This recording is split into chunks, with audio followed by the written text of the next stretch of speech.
Hey there guys, so this rematch in the super middleweight division between WBA champion Tyron Zeuge and his former opponent Isaac Ekpo has finally been made official for the 2nd of December in Germany.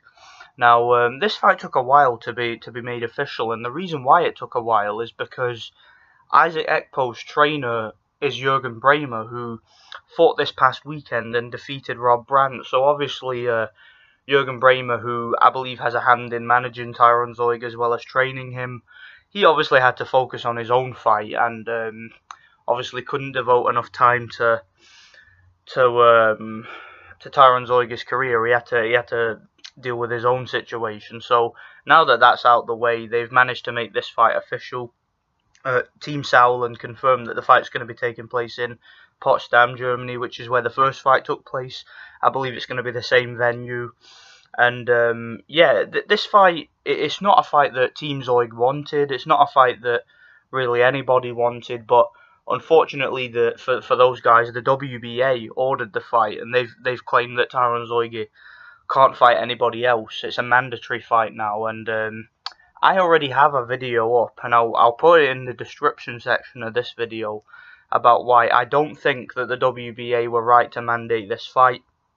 I don't think that Isaac Ekpo really deserves a rematch. I think that the way he performed in the first fight was not within the rules, and the reason why the fight ended so prematurely and anticlimactically was because of Isaac Ekpo and not because of Tyron Zeuge. I've explained it all in that other video, and I'll get to it later in this video too. But I want to talk about the rematch now.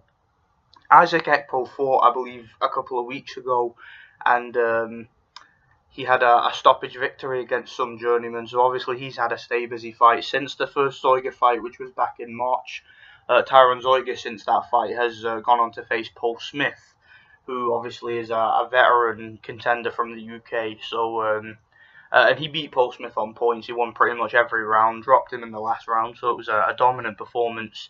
And he basically did what he was expected to do in that one. So both guys have fought since then, and neither one has fought really an elite opponent. But going into this rematch is interesting because the reason why Tyron Zeuge had so many problems in the first fight, I can't really credit Isaac Ekpo for that, because like I said, the things that Isaac Ekpo did in the ring were against the rules. I mean, he was struggling to box with Zeuge in the first round. Zeuge was pretty much too quick for him and was outboxing him, in my opinion. But it was when Isaac Ekpo got on the inside, started roughing Zeuge up and started leading with his head, that was when the problem started. I believe it was the third round, Isaac Ekpo headbutted Tyron Zeuge above the eye, which opened up a massive cut, which was really gushing blood. And in my opinion, it was intentional. And the reason why I say it was intentional is because he didn't stop there. He actually headbutted Zeuge several times in the fight. He was constantly leading with his head. And it only confirms to me that that was a deliberate tactic. When I saw Isaac Ekpo on the inside, he would hold with one hand and then he would spam punches at the cut with the other hand, trying to open up the cut and trying to force a stoppage. So to me, the clashes of heads were a deliberate tactic from Isaac Ekpo in order to gain an unfair advantage in the fight.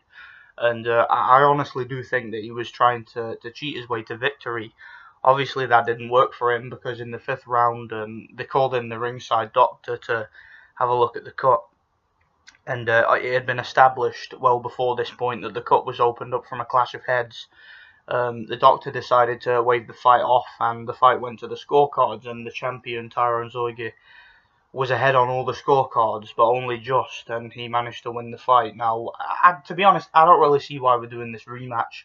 I don't really see the point. I don't think that, headbutting your opponent and forcing a stoppage that way, I don't think that should really warrant a rematch.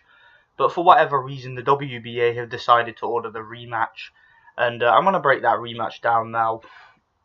I think as long as this fight is officiated properly, as long as you have a good referee and fair judges, which I think they probably will have. I mean, the fight's in Germany, which will mean that the WBA will probably be appointing the officials, so I can't see there being any bias. I think Tyron Zeuge is going to win the fight. and I think he's going to win the fight likely by decision. Now, the reason I say that is because in the first round of the first fight, it was clear to me that Isaac Ekpo was going to have problems at long range because Tyron Zeuge has the faster feet, he has the much better jab, and to me he's just the more fundamentally sound boxer of the two. He's also considerably younger than Ekpo. Ekpo is in his mid-30s, Tyron Zeuge is in his mid-20s, so he's a much younger, fresher fighter of the two. Zeuge, obviously, if you've been following his career, that as I have, you'll know that he's shown some pretty good stamina. For example, when he fought Giovanni Di Caroli in the rematch, that was a very fast-paced fight, and Zeuge managed to knock Di Caroli out in the 12th round.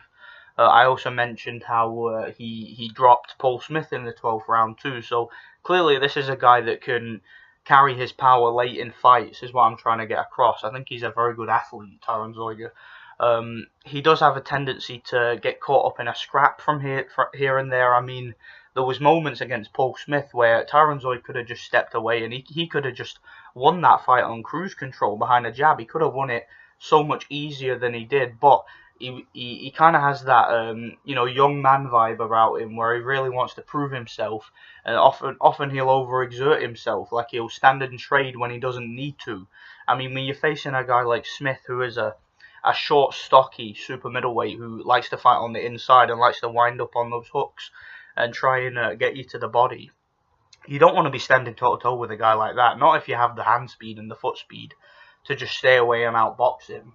So obviously it's a good thing because it's more entertaining for fans, but I think that Tyron Zeuge, it may come back to haunt him in the future, and it may even come back to haunt him in this fight because, like I said before, Ekpo is very sneaky.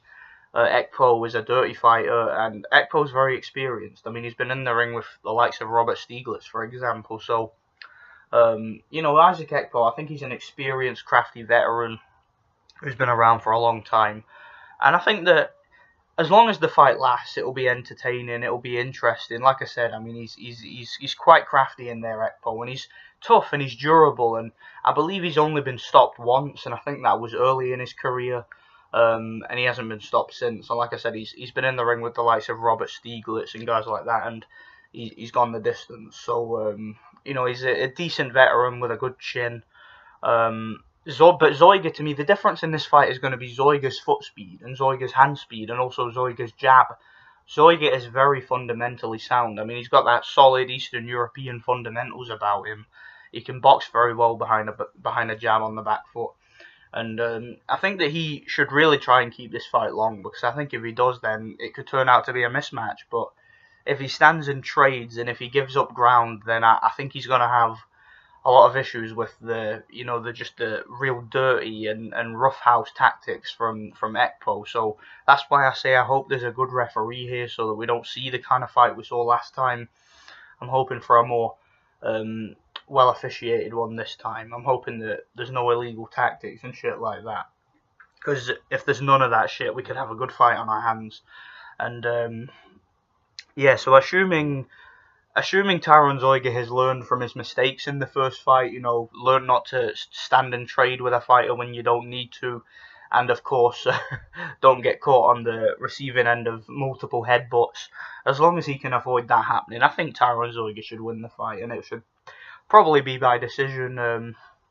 Stoppage is certainly possible, but I don't think it's very likely. I mean, it's possible because Zeuge is getting better, and of course, he's still coming into his man strength. He's in his mid-20s, and he's shown in the later rounds in fights that he can carry his power late. So obviously a stoppage is possible, but I just think that Isaac Ekpo is durable enough and experienced enough and crafty enough and tough enough to get through the fight if he wants to. So, yeah, I'm going to go with Zeuge to win by a decision. But it's an intriguing matchup, and it could certainly lead to some more interesting fights in the future, because obviously we have this World Boxing Super Series in the super middleweight division, which most of the belt holders are not part of. Tyron Zeuge being one of the belt holders, he's not part of it. So there are still unifications for him outside of the tournament. I mean, there's fighters like James DeGale, for example. That would be an interesting one. You know, you've got Gilberto Ramirez, who's another young unbeaten champion, and of course another young unbeaten champion called David Benavidez, who's very impressive. So there's some really good unifications for him, or he could just stay in Germany and build his brand. You know, defend his WBA title. I've got no problem with that. He could wait to face the winner of the World Boxing Super Series, and unless of course the winner is Jürgen Bremer, which I doubt, but because obviously he's not going to fight his trainer, is he? So yeah. But anyway, let me know what you guys think about this fight. I'm going with Zeuge by decision. Let me know what you guys think. Thanks for watching.